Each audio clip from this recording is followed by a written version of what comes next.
Monroe County announced just yesterday that they have detected a human case of West Nile virus within the county, and that makes 6 cases in the state of Michigan so far this year.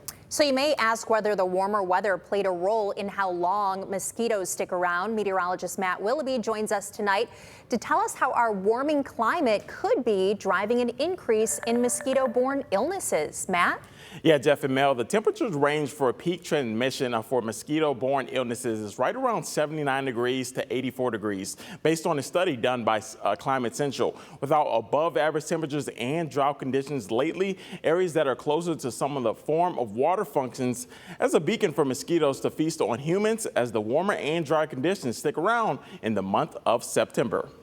A mosquito's life cycle, going from egg to adult and then even going out and host seeking, is driven by climate, is driven by the weather, the temperature that it's experiencing, the humidity in terms of survival. So Dr. Heidi Brown is an epidemiologist at the University of Arizona. She studies the influence of climate change on disease transmission and how the season for West Nile disease could be getting longer. If it's really warm, I'm going to build up my population quickly. If I have precipitation events that are creating standing water, I'm creating habitat. And if it's humid, then the mosquitoes are able to fly, to live longer and potentially to fly further because they're not desiccating, they're not drying out. Warm and dry conditions dominate our area in Northwest Ohio and Southeast Michigan. But are these conditions what fueled the latest case of West Nile in Monroe County? When we get the drought, we get sort of compression of those water sources.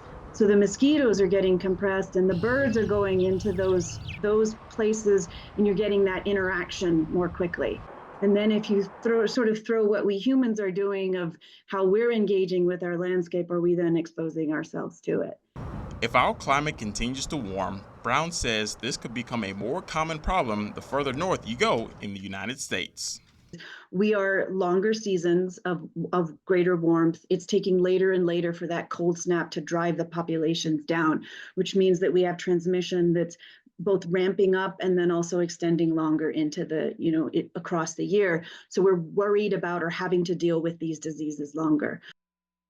Now, when we look at that transition risk, typically that happens mainly into the 80 degrees, the upper 80s. So pretty much the conditions we're seeing right now. And of course, as we break this down even more, since the last 50 years, we're actually seeing an increase in more mosquito days due to those warmer conditions. So we've seen about 22 more days of mosquito days throughout the last 40 to 50 years. And that could likely increase as we see a more warmer climate. Reporting in studio, I'm meteorologist Matt Willoughby for WTOL 11.